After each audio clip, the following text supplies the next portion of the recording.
Good morning, good evening, good afternoon, whenever you're watching this. Sorry for how goofy the screen looks, but I forgot how to do the presentations on OBS, so it is what it is. This is by a special request.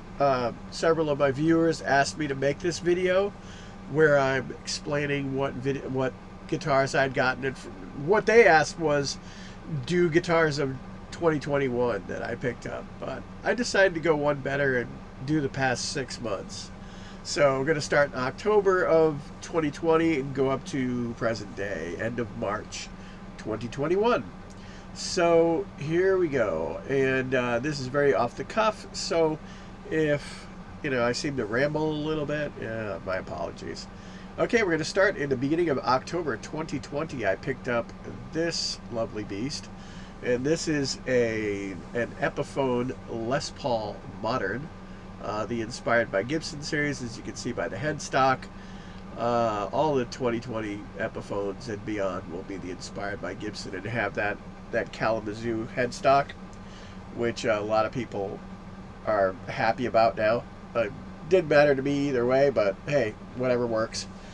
And it's a great guitar. It's got the push-pull pots. It's got all the stuff, and it's got a nice cutaway behind the neck joint down there, where the neck meets the body, to where you can get to the higher frets a lot easier. And it also is the first guitar I've ever owned with locking tuners, so that was a good thing, and it got me addicted to locking tuners. So it was a good thing, yes, but it was a bad thing also, because now I ended up spending more money. But hey, life goes on. I started putting locking tuners on a lot of my guitars since then, so it makes string changes easier, and it does add to tuning stability for the most part, as long as you stretch your strings when you first get them, or first put them on.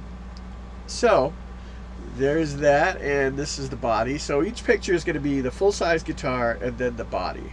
Okay. And I think one of them I didn't take pictures of, and so that'll be a stock picture, a couple of stock pictures. So my apologies for that. That'll be coming later, and I'll explain when it happens. This is the body of the Epiphone Les Paul Modern, and it's excellent. That color is called Sparkling Burgundy, and it's great. It's an excellent guitar. I've done a lot of videos with it. It's fun. I've put my own I put a black switch washer thing on it, because a Les Paul doesn't look like a Les Paul to me unless it has a switch washer. That's just the way it works. So moving on to the next one. This is a Paul Reed Smith PRS SE Standard 24.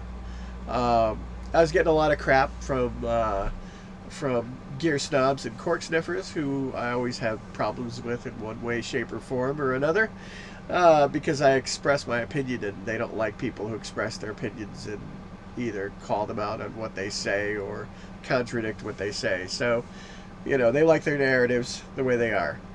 But, so I got this crap that they said, oh, well, you'd never buy a PRS, you're a hater, you don't like Gibson, you're a hater. And I own a Gibson.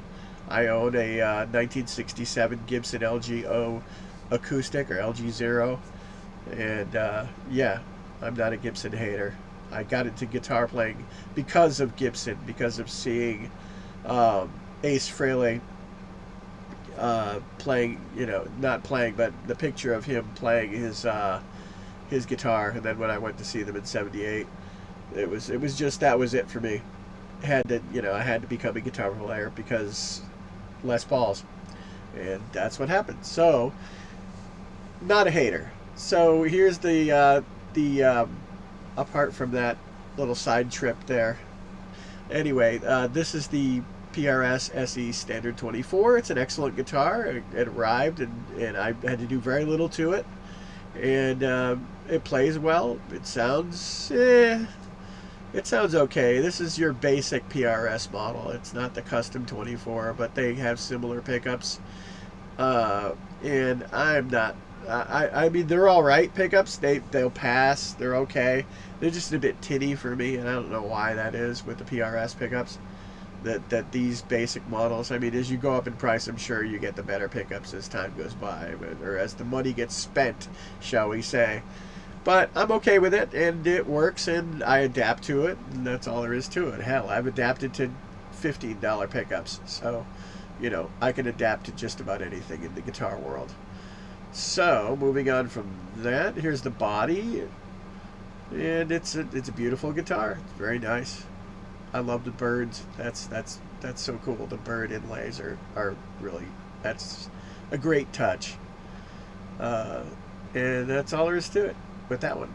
Next, this is the Ibanez. This was a Christmas present. This is the Ibanez Art 120 QA. And oh, I forgot to say the prices of things. Let me go back for a second here. All right, like I said, it's off the cuff. This was $600.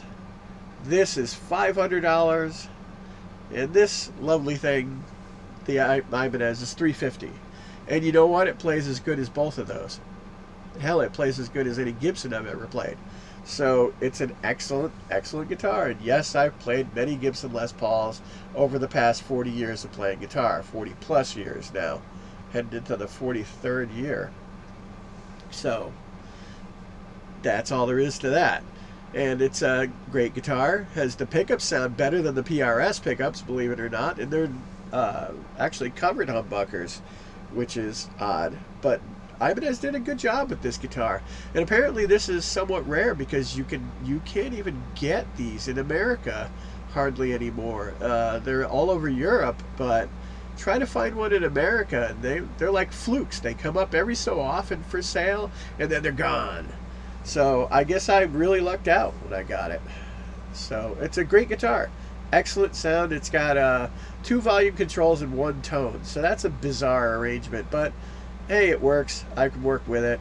You know, I deal with it. It's great. Here's the body for it. And yeah, those pickups are great. There's the 2 volume controls, and then the one on the bottom is the tone control.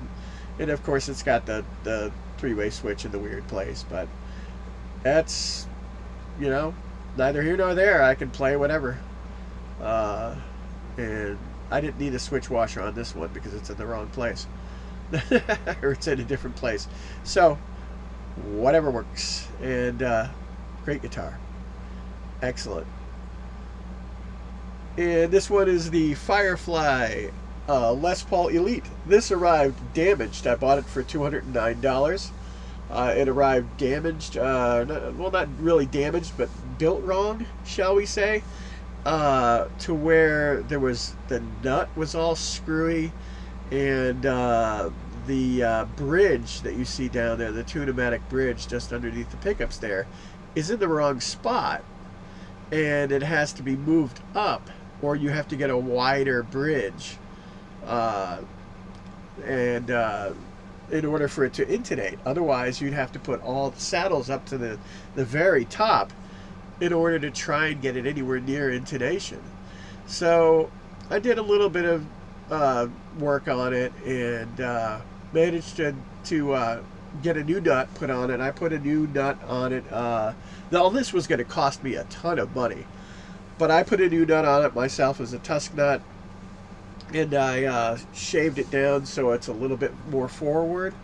So it's by adjusting that nut, which was a suggestion by a local luthier here, and he said to adjust the nut and try to get the nut, you know, a little bit more forward, and it worked.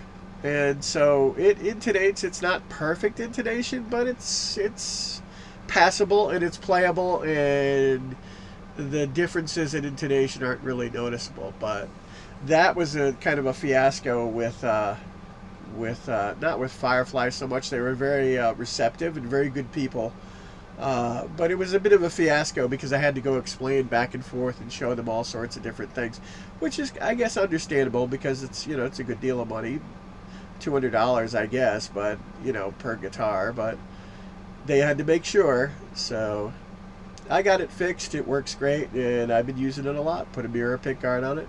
Works great. That's the body of it, and this is a heavy guitar. I'll tell you, this is at least an 11-pounder, and that's what the apparently the customs are known for. This is basically a Les Paul custom. So it's a great guitar. Great guitar.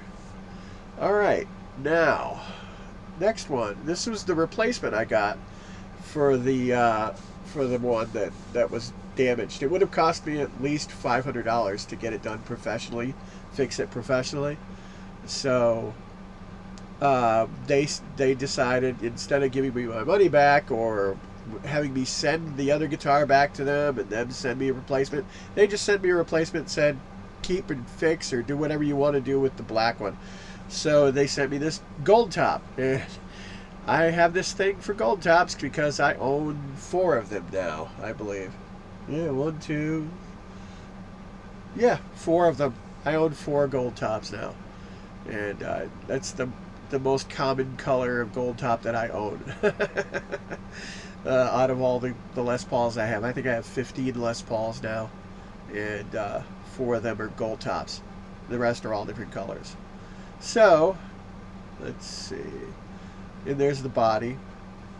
Great guitar. It works just fine. It's excellent. It does the job. It's got great sound, great feel. It's just as good as a Gibson as far as I'm concerned, and I know that's going to upset some people. I mean, I have one stalker now who sits there and dislikes every one of my videos, probably because I said I dared have the gall to say such a thing, that a Gibson would be as good as or that these budget guitars would be as good as Gibsons. But hey, you know, some people, they really get invested in that name on that headstock, you know, and it's a status symbol for them. And if you say something like, oh, well, this is as good as your status symbol, it's somehow this great insult to them, and it really upsets them, and they become just absolutely incensed, and they stalk you and yell at you, call you all sorts of names. It's a guitar. Calm down. It's a piece of wood with metal and plastic, okay? It's a thing. It's not your existence. But hey, you know, there we go. I'll go off on that tangent. But anyway, excellent guitar. Both of them are excellent. Firefly makes great Les Pauls. Just because I received a bad one, it's kind of a fluke, so it's in no way reflective of the company. They make great stuff, and every so often, of course, a dud's going to slip through, which is what a lot of people say about, well, Epiphone gets a lot of bad crap from the gear sniffers or the gear snobs and cork sniffers, and you know, because they will jump on you know, anything that's trying to be their beloved Gibson, you know, and so they jump on Epiphone and say there's all sorts of QC problems, and people make YouTube videos about that too. Isn't that something? You know, gosh, you know, if you can't work on a guitar, then you really shouldn't be playing the guitar. You know, I mean, at least a basic setup. So, next we have, this is the Epiphone 60s Les Paul Standard. And this is a $600 guitar. It's lovely, it's beautiful, it's heavy. And this is my Jimmy Page guitar. It's a bit darker than this color, but this is the way the camera came out with the lighting and the flash. So, but that, it's definitely more the Jimmy Page color than this cherry kind of looking thing. It's called Iced Tea Burst, and it's beautiful. Great guitar. It's just, it looks lovely, it plays lovely. This is in every way, shape, or form a Gibson Les Paul Standard.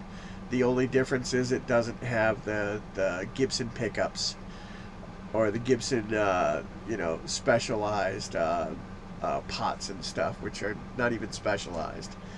But for all intents and purposes, this is as good as a Gibson. You don't like that? Too bad. Don't watch my videos. Don't even come to my channel. You know, I'm going to say things like this, and if they upset you, then either you're a junkie for being upset or addicted to being upset, get you know, and you must like it. You must like being angry. Some people get addicted to bad feeling. But anyway, so there it is. There's the Epiphone Les Paul 60s Standard in Iced Tea Burst, and this is the body, and it's awesome. I mean, it doesn't have any of the push-pull nonsense. It's just your basic, average, everyday Les Paul Standard that is just the way it was, as it was back then. And I love it. Great guitar. I do all my Zeppelin stuff with it. Do a lot of Aerosmith and stuff. And great guitar. Excellent. Moving on from that, this is, I got this one. This is, came in a pack for $350. It has an amp with it and everything. This is the Epiphone Slash Appetite for Destruction Les Paul Special 2. Long name. But this is, yeah, this is a Slash endorsed guitar. You know, Slash model. And this is the Epiphone version. And there was there's a, not a website, but there's a YouTube channel of a very famous UK store who crapped all over this guitar. You know, not this particular guitar, but this model.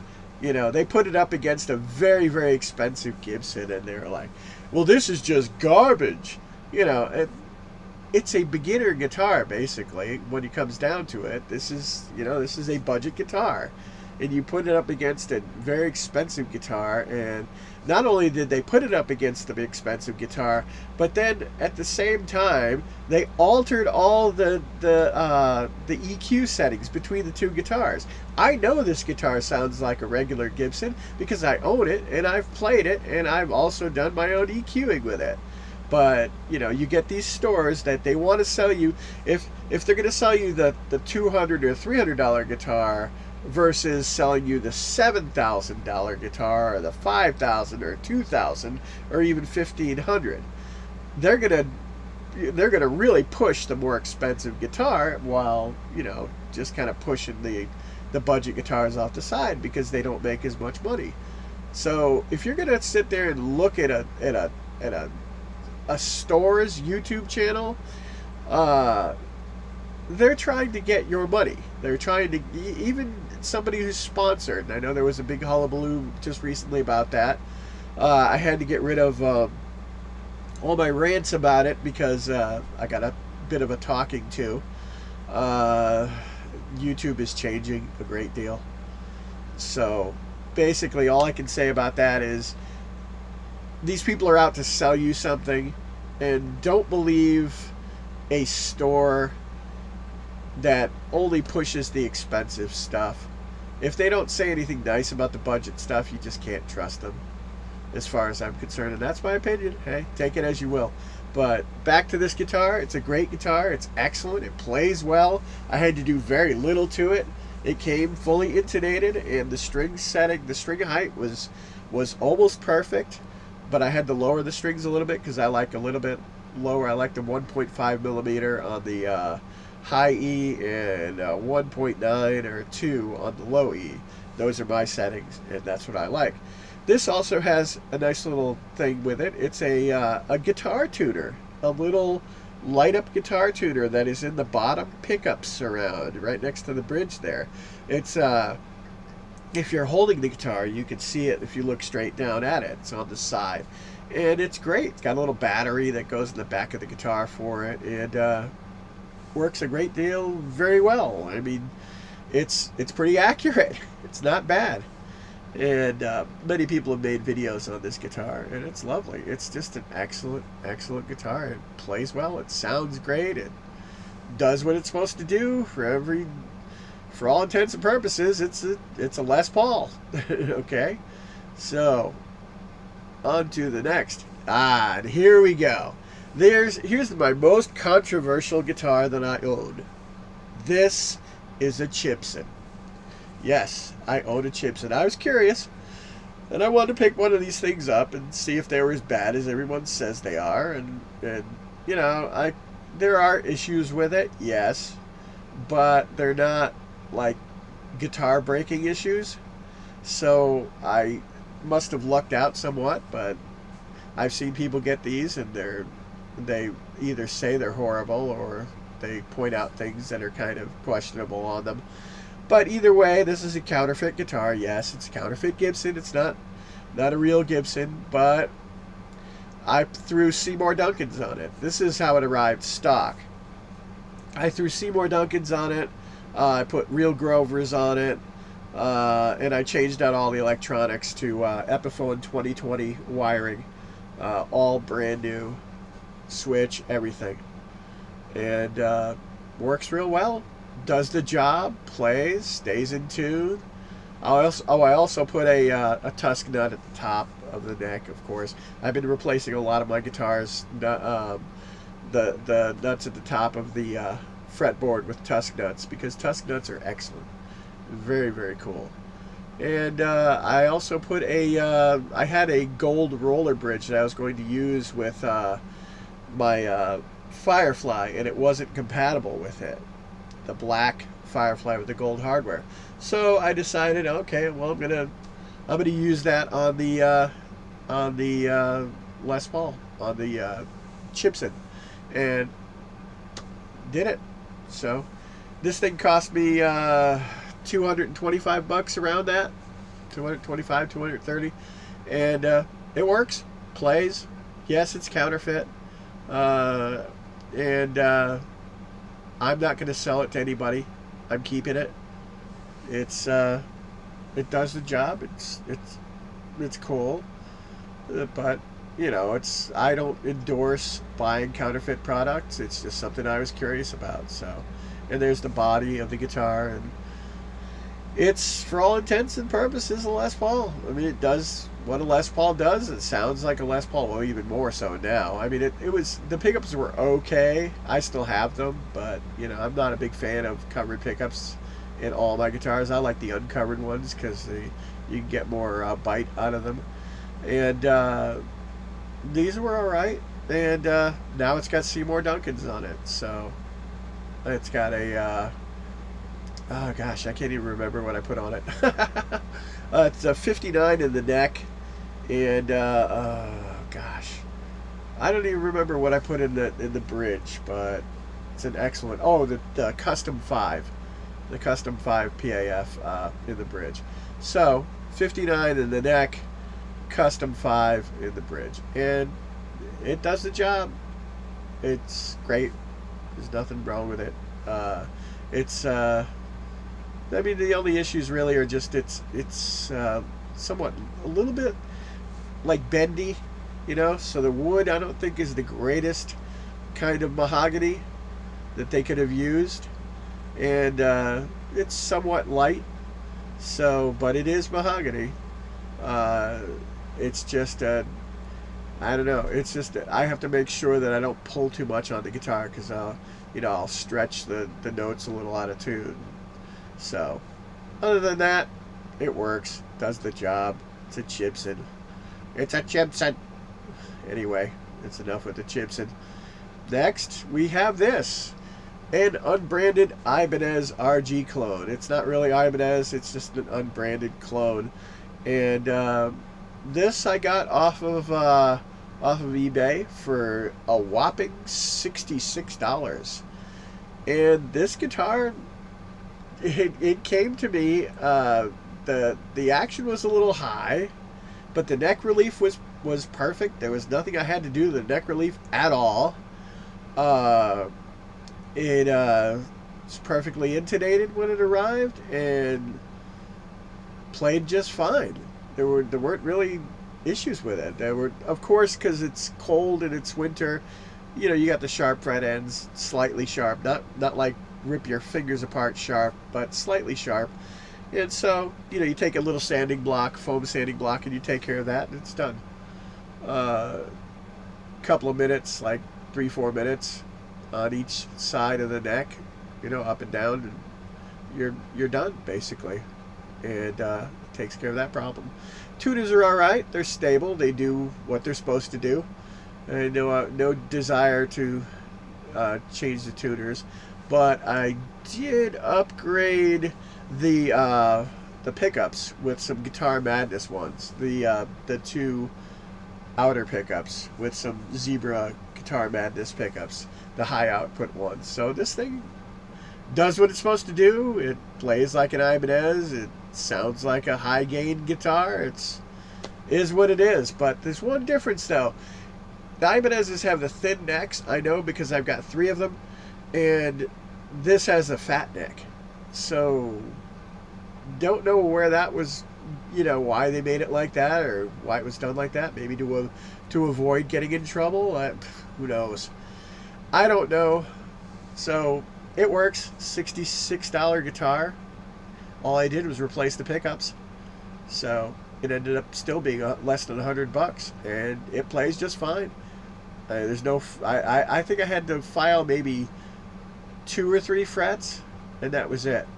Other than that, maybe I lucked out. The nut doesn't stick. I didn't change from the plastic nut. Doesn't stick. It doesn't deal with it. I mean, it has great sustain. There's nothing wrong with this guitar. So there it is for what it's worth.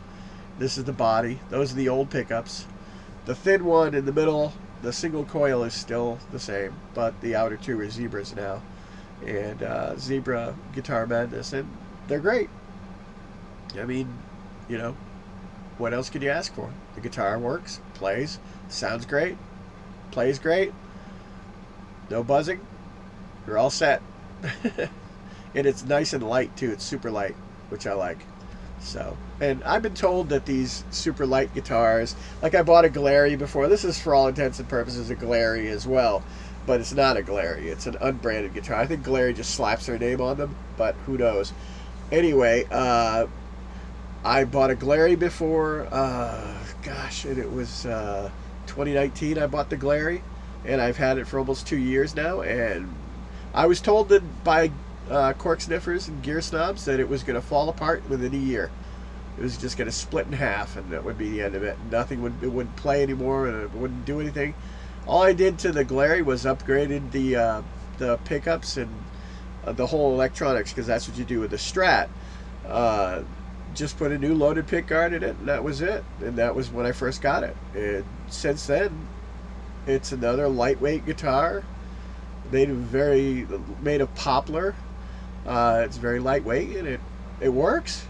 It's still together, and it's still my Glary Strat is still running. It didn't fall apart after a year, but I mean, a lot of people's egos come into play when it comes with their guitars, and they really they get personally invested, and I just don't understand that. If you like what you like, I don't care what people spend their money on. If you like your Gibson, great, fantastic. Just don't crap on my guitar, if it's not a Gibson. That's all I ask.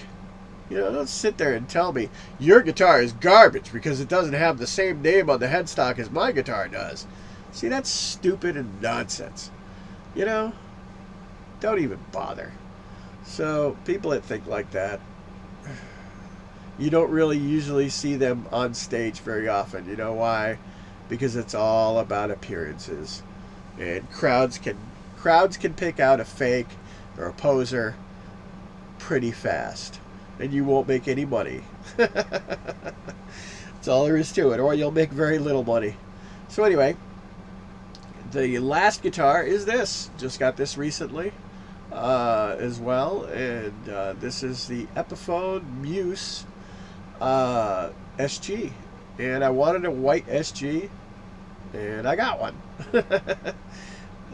Great guitar, sounds great. It's a little high treble for me, but that's the same way with my gold top Muse Les Paul. It's a little trebly, and which isn't bad. It's just that they're a different kind of guitar in a way. The pickups are a little different, and I don't know what they do. Maybe it's the treble bleed circuit that's in there in the electronics. That's probably what it is. But great guitar. I had to do very little other than lower the strings. The intonation was just about spot on. I had to adjust maybe 1 or 2 strings with it. Nut is just fine. Tuners are just fine. Everything operates the way it's supposed to. And it's got push-pull pots, and the tone on these Muses for the neck tone, also switches the pickups out of phase. So you've got coil splitting, and you've got phase switching. So I think that's pretty cool. Not bad. And it's a nice SG. It's just that it doesn't sound like my other SG because the pickups are a little more, they're a little, you know, more tinny, kind of trebly than the ones I've got, than the Seymour Duncans I've got in my other Epiphone Les Paul, or Les Paul SG, the G400 Pro, and then my special, I have my Epiphone SG Special. I have DiMarzio Super Distortion in the bridge, which I also put in my Epiphone Les Paul 100. So the SG Special and the Les Paul 100, both guitars that I'd gotten early 2019, I have DiMarzio Super Distortions in the bridge on either one of them, or on both of them, basically. So, and they sound fantastic. They play fantastic. I mean, I'll put them up against any Gibson any day of the week. Hell, I'll put any of my guitars up against any famous guitar, boutique or not, any day of the week. And I'll match your tone for tone. I've been doing that steadily. With my budget guitars, I've put them up against the most exalted 1959 Les Pauls, and I can match their tone. And I really don't see what the deal is, but hey, you know, life goes on. And the last image of the slideshow. This has gone on long enough as it is, 31 minutes. But hey, you guys wanted this video, and here it is, my rambling over my guitars that I've gotten in the past 6 months. And this guitar was $430. I didn't mention how much it was. $430 is how much this guitar is. And it's excellent. Great, great guitar. Professional, beginner, intermediate. You can play it, and they're excellent. I don't care what anybody says about Epiphone and their supposedly horrible quality control. I've not experienced it. I mean, I've had very few problems, and I've been buying Epiphones for the past 2.5 years, and I've had very few problems with any of them. In fact, the only problems I had were, you know, they came with a high action, or I had to do some intonation work, and that was it. The rest of it, everything's operated like it should. So I don't see what the issues are. You know, maybe there were a high fret or two here or there, you know, but do a fret level or get a fret level done, whatever you need, you know, and that's rare that I've had come up against that with my Epiphones. So I must have either lucked out or whatever. And I do my own guitar work, and I get it done. And I have all the tools, the fret rockers and all that stuff, and the fret files, the nut files, all that stuff. All of it, all the feeler gauges, every tool that is needed to work on a guitar. I have everything but fret end files. I don't have fret end files, but I have everything else that I need for the work I do. So there it is. There's my guitars over the past 6 months. Long video, 34 minutes, and that's about it. There's not much more to go on, and let me go right back to the beginning. There we go, right at the beginning. We go to the beginning where we started. So anyway, thank you very, very much for watching, if you've watched this far, and now this request is fulfilled. Have a nice night, morning, day, wherever you are, whatever time it is. And remember, budget guitars are not crap. They're excellent, and you can make lovely music with them. And they will not break the bank. A name on a headstock means zero. Zero. Thank you very much.